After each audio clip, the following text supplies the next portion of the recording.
What sort of manager instructs someone to clean up vomit barehanded and then finds amusement when they fall ill? That was the thought that lingered in Mitchell Darnell's mind as he sat in his office, gazing at the faint light of the security camera feeds from his stores. 7 years ago, Mitchell acquired the modest chain of diners that operate around the clock.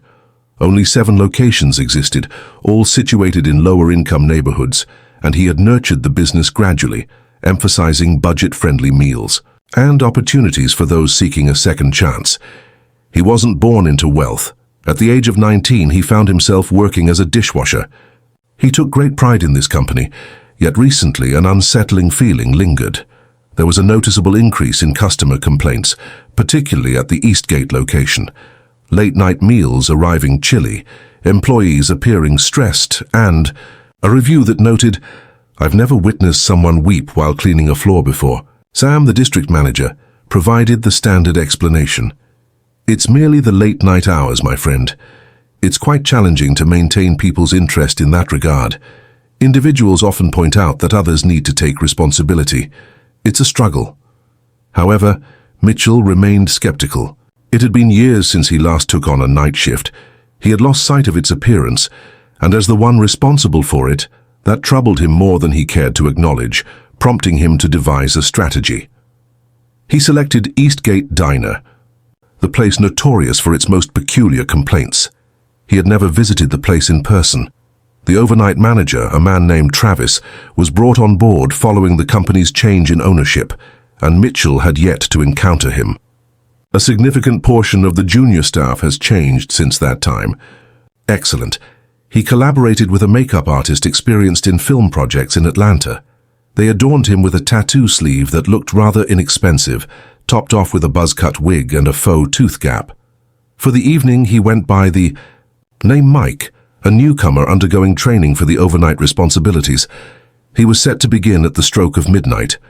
Mitchell eased his vehicle into the backlot at 11:45 p.m. The location appeared worn out, with a flickering light by the back door, a cracked window sealed with tape from the inside, and debris scattered near the dumpster.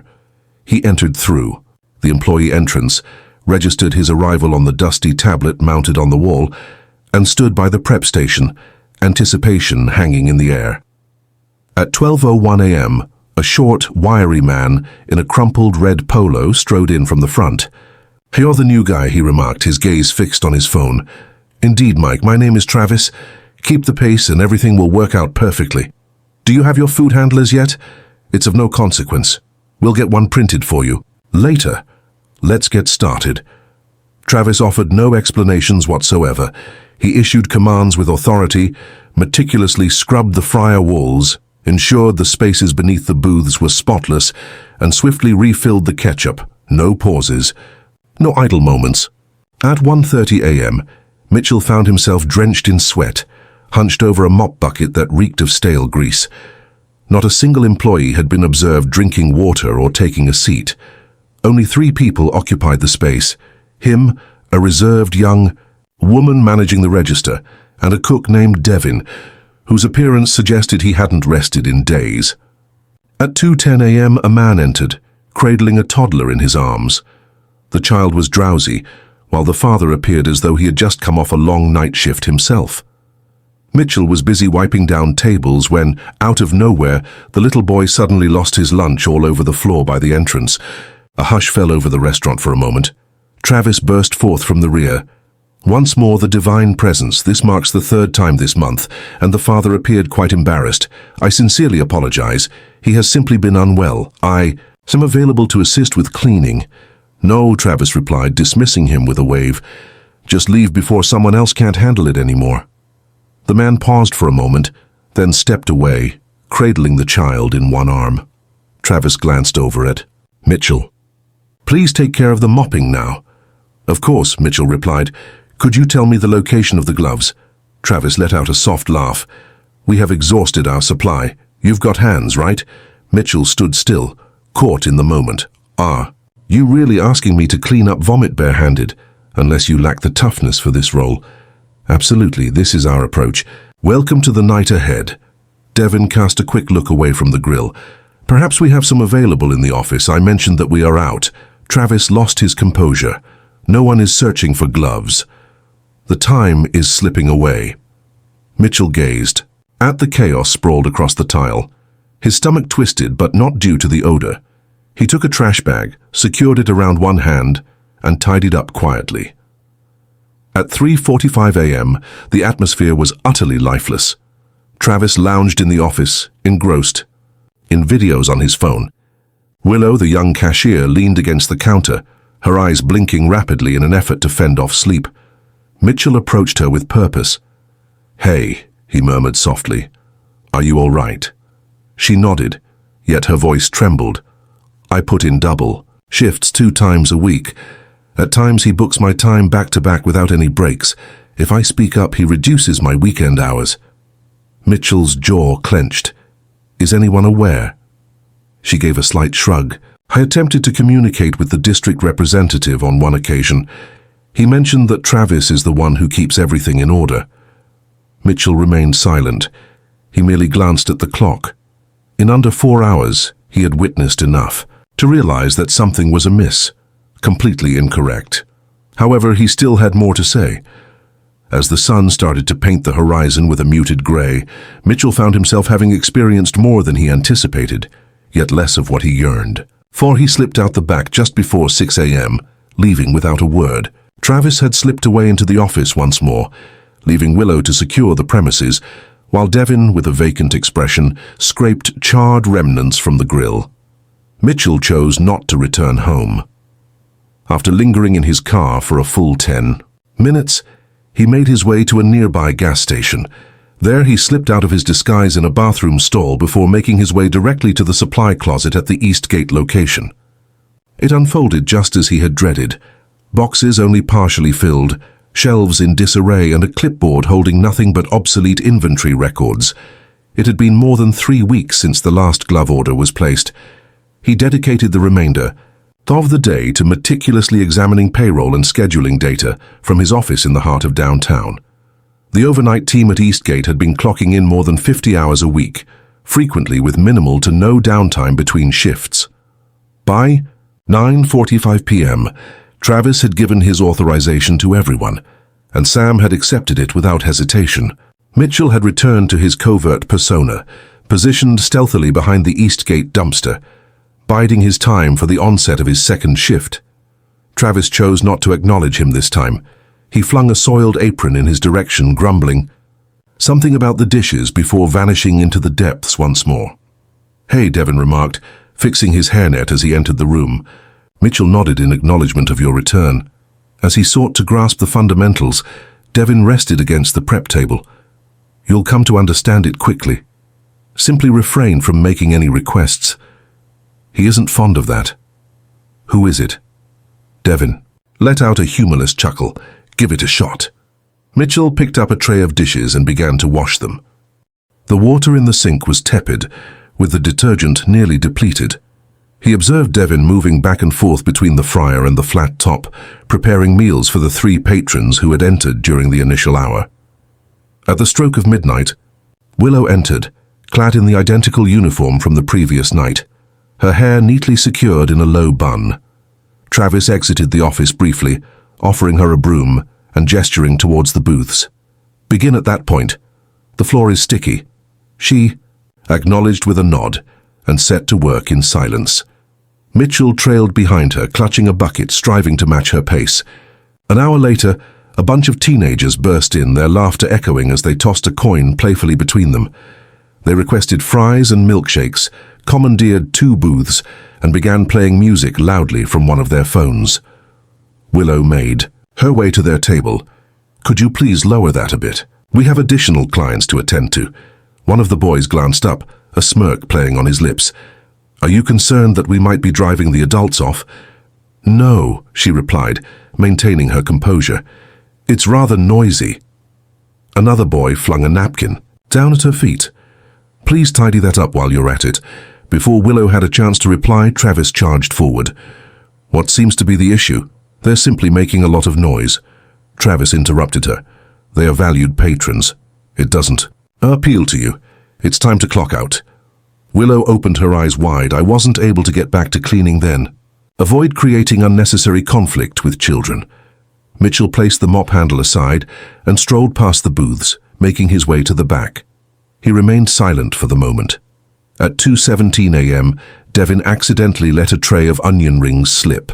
From his grasp, he felt the sting of the oil as it splattered onto his hand, and with a wince he turned on the cold water, letting it cascade over the burn. Mitchell took charge of the fryer. "Are you okay?"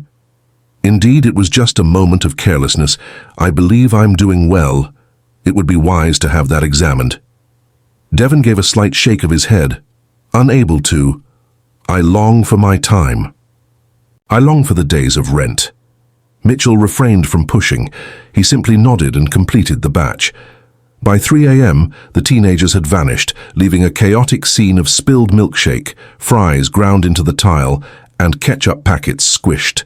Beneath the table, Willow resumed her cleaning with a quiet determination, her shoulders taut with unspoken tension. Travis refrained from extending any assistance. He remained completely absorbed in his phone, not even glancing away. At 4:06 a.m., the chime above the entrance echoed through the stillness. A woman in scrubs entered, unmistakably fresh from her shift at the hospital. Angela's name tag was prominently displayed. She requested coffee and toast, then settled at the counter, massaging her temples. Mitchell carefully poured the coffee, then gracefully slid the cup toward her. "It was a long night," he inquired. She mentioned spending 12 hours in the ER. "This place once had a certain brightness, a warmth that felt more inviting, you know." He inclined his head with deliberation. "When did that happen?" "Perhaps 3 years ago. I used to enter. The manager recognized me by name. Now it feels as though they overlook your presence entirely." Devin silently presented her toast, then returned to the grill. Mitchell glanced at Travis, who was once more absorbed in his phone. "Would you like me to clean the back booths?" Travis gave a nonchalant shrug. "Feel free to take any action you see fit. Please refrain from asking me every 5 minutes." Angela cast her gaze aside. "Is that your superior?" Mitchell gave a single nod. She gently shook her head. "The man lacks any sense of hospitality. What is he doing here?" By 5:30, the atmosphere was thick with the scent of old coffee and charred oil. Willow diligently wiped down the counters with a rag that had long since lost its original color, now a dull gray from hours of use. Devin had ceased all conversation. Travis had been at the office since 3 rounds and hadn't stepped out since then. Mitchell wiped his hands dry and made his way to the back. Travis lounged back, his feet propped up on the desk as he immersed himself in videos. He raised his gaze. "Excuse me? I'm curious about what your responsibilities entail during the shift." Travis squinted, his gaze sharp and focused. "Beg your pardon? Everyone out there is struggling. Your assistance has been absent." Travis rose, aligning his posture with determination. "You're not in a position to challenge my authority here, so you've been here for, 2 nights now. Do you really believe you can impart knowledge to me?" Mitchell remained unflinching. "How often have employees requested supplies only to be overlooked? Deliveries arrive at their own pace, and the gloves, they have a way of navigating through it." Mitchell moved in closer. "When did you last verify their hours of operation? Devin is laboring despite an injury. Willow isn't even of age to work 15-hour shifts." Travis let out a derisive laugh. They remained silent. They understand the arrangement. Mitchell fixed his gaze on him. "They are filled with fear. That's a different matter altogether." Travis's voice lowered. "You're approaching the edge of what's acceptable. It's essential. To maintain your position, I recommend you keep quiet." Mitchell let out a breath through his nostrils. "I won't require it once this shift is over." He exited the office and made his way to the front, where Willow was busy replenishing the sugar packets. "Willow," he stated, his tone unwavering, "could you please assemble everyone at the counter for a moment?" She appeared perplexed, yet gave a nod of acknowledgement. Devin emerged from the rear, drying his hands with a towel. Travis brought up the rear, arms folded across his chest. Mitchell moved behind the counter and removed his counterfeit badge. He lifted his hand and removed the wig with a deliberate motion. A brief pause ensued. Then Willow inhaled sharply. Devin took a step back. Travis squinted, his gaze sharp and focused. "Hold on, my name is Mitchell Darnell," he stated.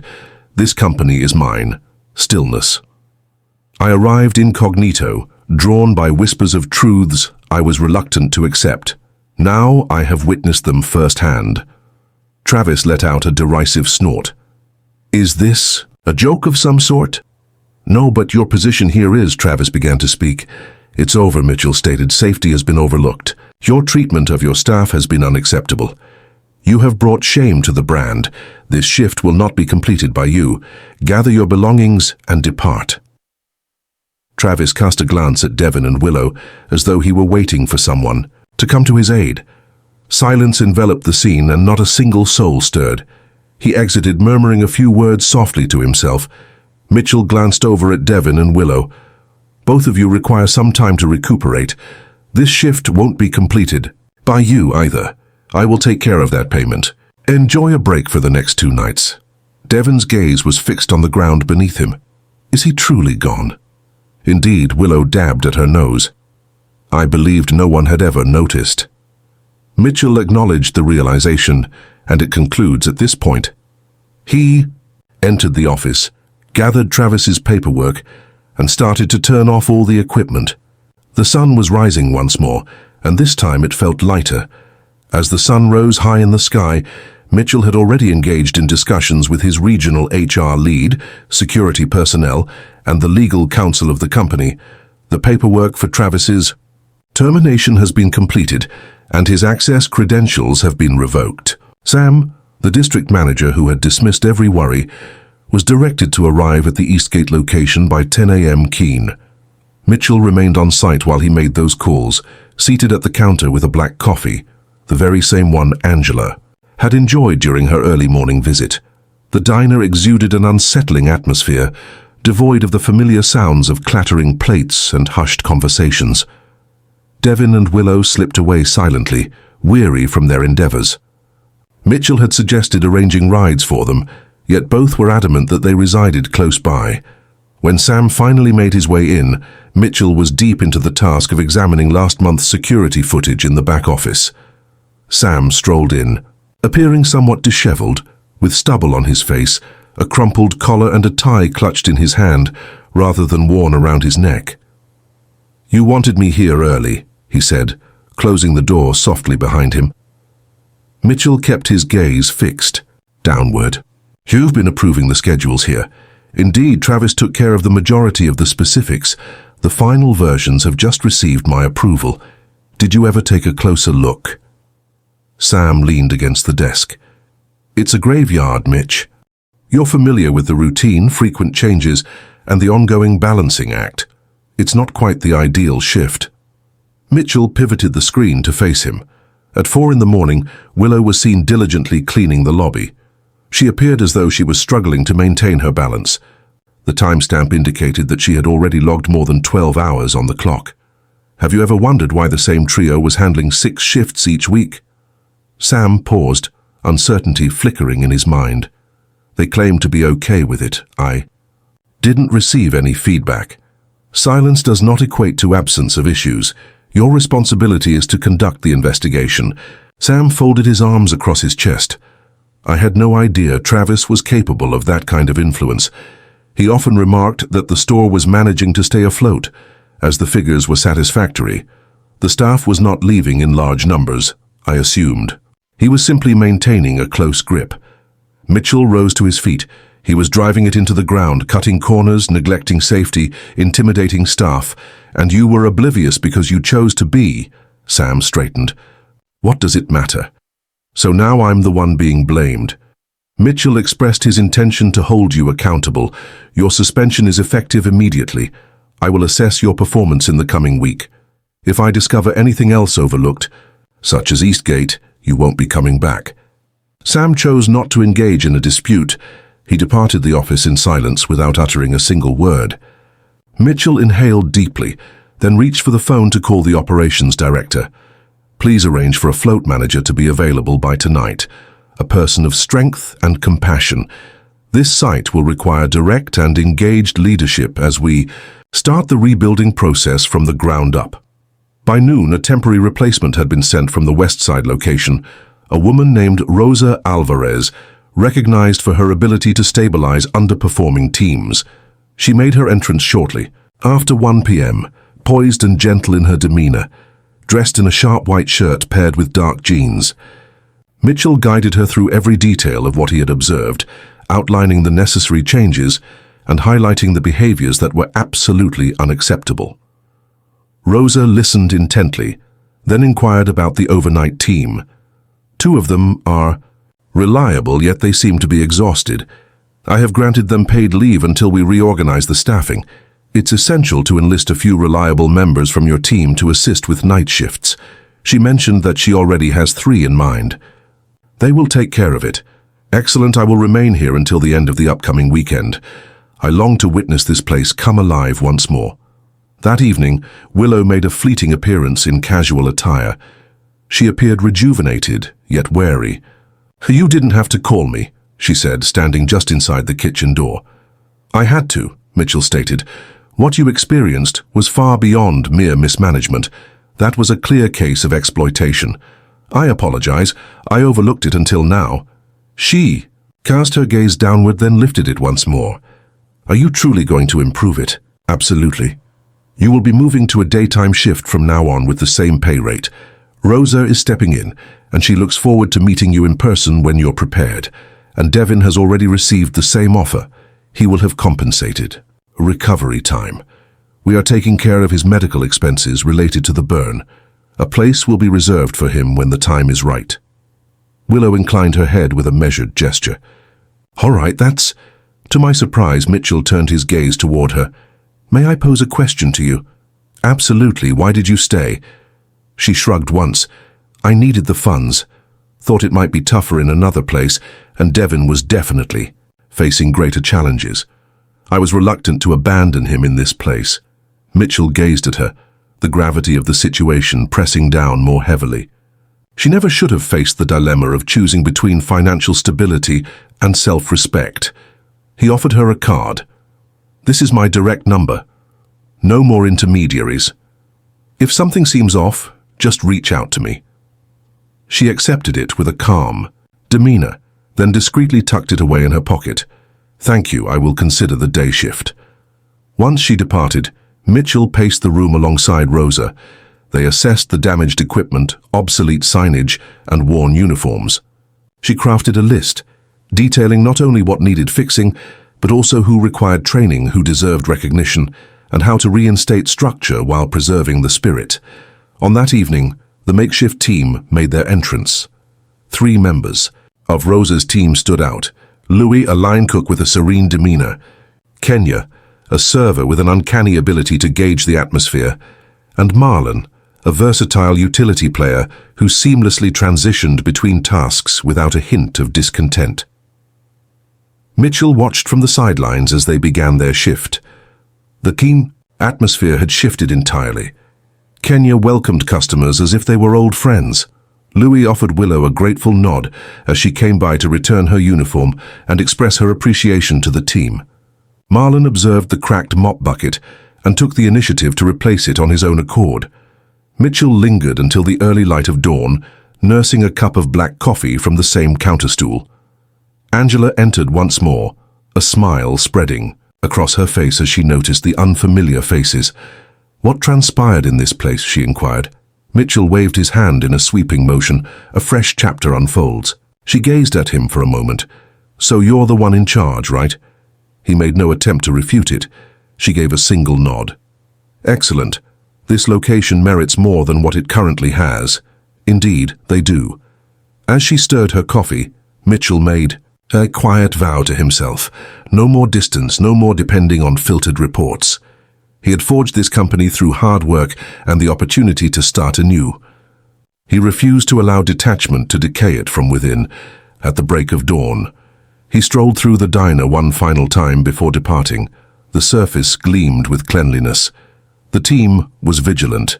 Everyone appeared unafraid. It hasn't been resolved yet. Yet, it brought a sense of restoration. As the week drew to a close, the Eastgate location maintained a steady presence, though it had yet to achieve true stability. The night shift was operating with minimal resources. Even with the soothing influence of the temporary staff Rosa had introduced, Mitchell understood that lasting transformation couldn't depend solely on good intentions. It required organization. It required responsibility. He came back Saturday night, this time without any disguise. Unmasked, he simply strolled through the front door at 12:09 a.m., dressed in jeans and a black polo featuring the company logo, a style usually reserved for the regional team. The handful of regulars looked up, now aware of him from the news stories about small business revivals and the picture displayed by the register. Kenya beckoned him to come closer. "I didn't expect to see you back this soon," she remarked, passing a plate of eggs to a server who was hurrying by. Mitchell replied, caught off guard by the desire. With the shift running smoothly, Kenya gave a nod and then spoke in a softer tone. "Primarily, I wanted to bring something to your attention. A new employee, a dishwasher named Alvin, arrived from another location on Thursday night. He possesses quickness yet lacks a great deal of regard, continues to dismiss clean-up responsibilities, and belittles Marlon when others aren't around." Mitchell arched an eyebrow.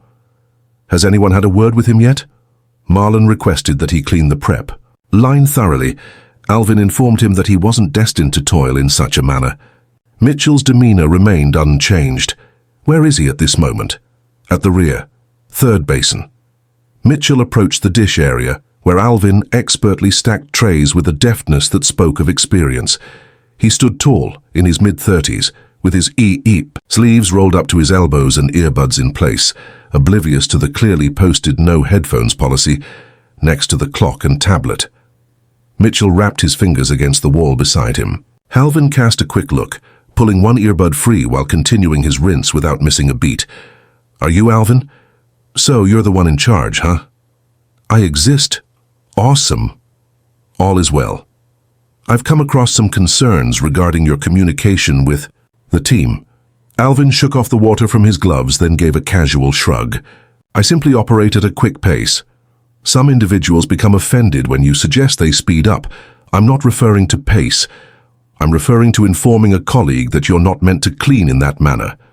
Alvin let out a brief, dismissive chuckle, clearly just playing around. He misunderstood it. "Let me be perfectly clear," Mitchell stated, his voice steady yet resolute.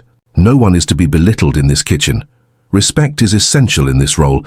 Without it, you won't be part of this team. Got it?" Alvin reclined a bit, his gaze sharpening. "Are you really serious at this moment?" "I approach every shift with utmost seriousness. Time to clock out." "Your task is complete." Alvin parted his lips only to seal them again. He tore off his gloves and strode out in silence. Marlon, having just entered with an empty bin in hand, halted at the threshold. Mitchell pivoted. "You ought to have presented that to me sooner. I preferred to keep things calm. You belong to this team. If something doesn't feel right, it's your duty to voice your concerns." "Got it." Marlon gave a slow nod. "Absolutely, sir." "Excellent. Continue onward. Your efforts are commendable." Mitchell made his way back to the front.